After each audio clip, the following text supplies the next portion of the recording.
नमस्कार, मैं जितेंद्र चौधरी और आप देख रहे हैं the big Y show.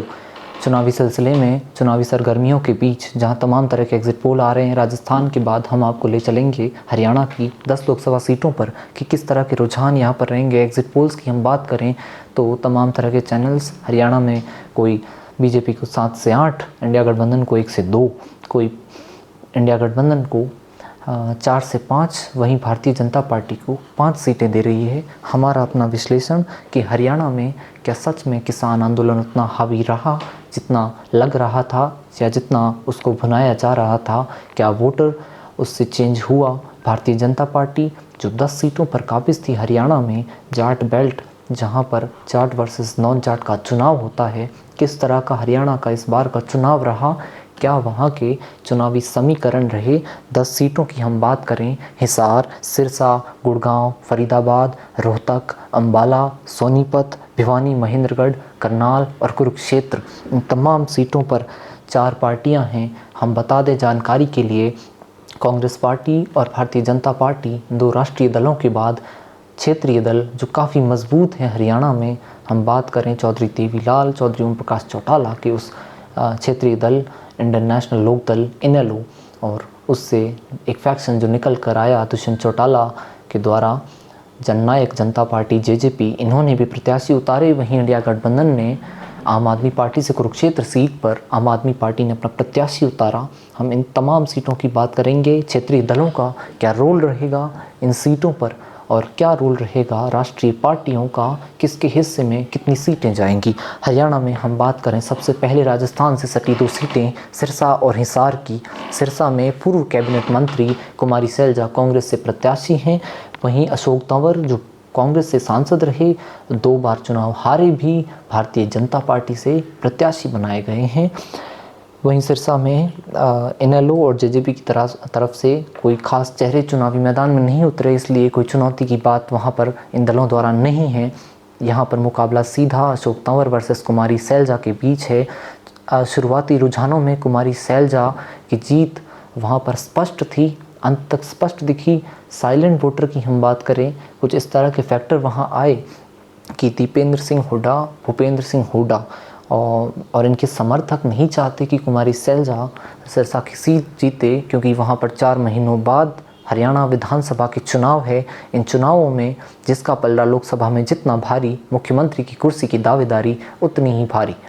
Kumari Selja के पोस्टर पर पहले सिरसा की बारी, फिर हरियाणा की तैयारी जैसी चीज़ें देखने को मिली।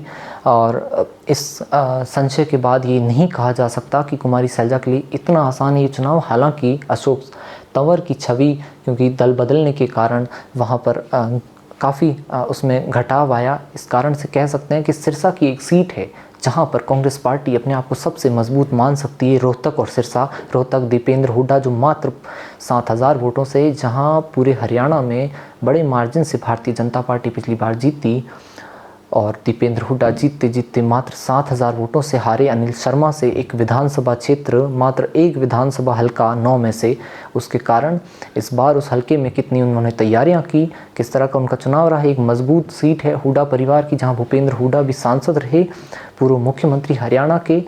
ये 2 सीटें हम मान कर चलें कि कांग्रेस पार्टी की मजबूत सीटों में से है। हिसार एक ऐसी सीट जिसे बहुत हॉट सीट मान सकते हैं आप हरियाणा के चुनाव में। यहाँ पर चौटाला परिवार की साख दांव पर लगी है। यहाँ बीजेपी से हरियाणा सरकार में निर्दलीय विधायक और रिन्यूएबल एनर्जी ऊर्जा के कैबिनेट मंत्री रणजीत चौटाला चुनावी मैदान में हैं। वहीं पूर्व कैबिनेट मंत्री जयप्रकाश कांग्रेस के प्रत्याशी हैं। इनेलो से सुनैना चौटाला एक नया युवा चेहरा, छात्र राजनीति से निकलकर चौटाला परिवार की बहू इनेलो से प्रत्याशी है। वहीं नैना चौटाला हांसी से वहाँ नरनाल से विधायक वर्तमान में जेजेपी की, और चौटाला परिवार अभय चौटाला की पत्नी दुष्यंत चौटाला पूर्व उप मुख्यमंत्री की मां चुनावी मैदान में है। परिवार के 3 लोग। वहीं जयप्रकाश कांग्रेस के प्रत्याशी, इसलिए जयप्रकाश के लिए एक एज कह सकते हैं इसे हम। वहीं वर्तमान बीजेपी सांसद ब्रिजेंद्र सिंह, जिन्होंने टिकट कटने के बाद कांग्रेस ज्वाइन की, जेपी को समर्थन दिया, ये बीजेपी के लिए एक फ़ायदे की बात रही। हिसार हल्का, कुलदीप बिश्नोई को टिकट नहीं मिलने से एक और बीजेपी से नाराज़गी। इन तमाम मुद्दों के बाद सिरसा से सटता हिसार लोकसभा क्षेत्र भी एक टक्कर वाला लोकसभा क्षेत्र रहा। हम बात करें गुड़गांव की, राज बब्बर 5 बार से सांसद, समाजवादी पार्टी की नेता, कांग्रेस पार्टी में गुड़गांव से प्रत्याशी हैं। शहरों की सीट अमूमन हम बात करें बीजेपी के लिए सेफ सीटें होती है, वहाँ से केंद्रीय मंत्री राव इंद्रजीत सिंह बीजेपी के प्रत्याशी हैं। वहीं जेजेपी से राहुल यादव फाजिलपुरिया कलाकार प्रत्याशी हैं, युवा। और राज बब्बर क्योंकि कद्दावर नेता हैं, यहाँ पर राव इंद्रजीत सिंह को टक्कर दे रहे हैं। देखते हैं गुड़गांव का किस तरह का रुझान रहेगा।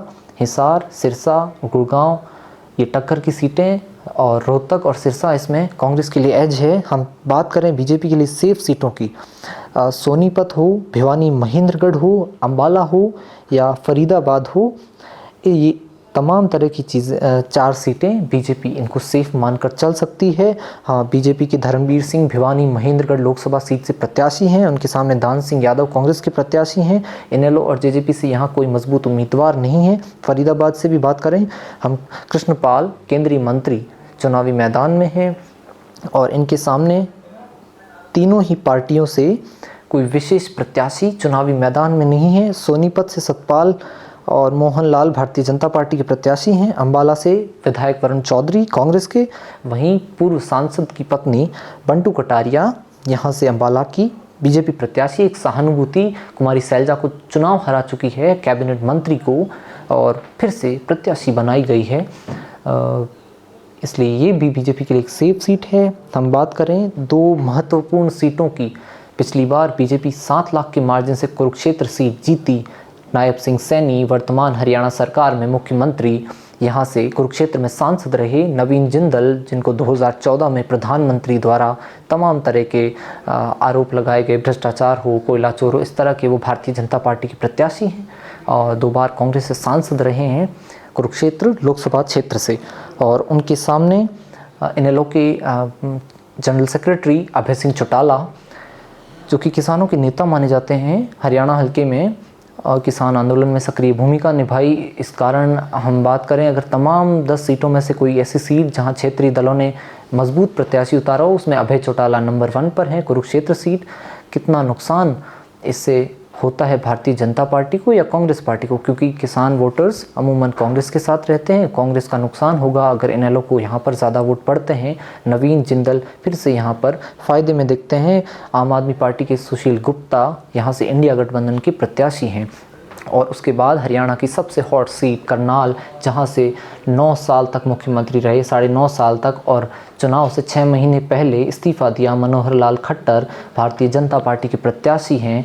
90% एक टैगलाइन चुनाव से जब घोषणा हुई मनोहर लाल खट्टर की, तब से चली आई कि 90% पर हैं मनोहर लाल खट्टर और 10% पर है कांग्रेस पार्टी। करनाल से नतीजा ये रहता है कि जैसे जैसे चुनाव नज़दीक आते हैं, 30 साल का लड़का दिव्यांशु बुद्धि राजा, युवा कांग्रेस का अध्यक्ष हरियाणा का, 9 साल के मुख्यमंत्री को, 9.5 साल के मुख्यमंत्री को 50% पर ले आता है। करनाल का चुनाव आज की स्थिति में 50-50 का चुनाव हो चुका है।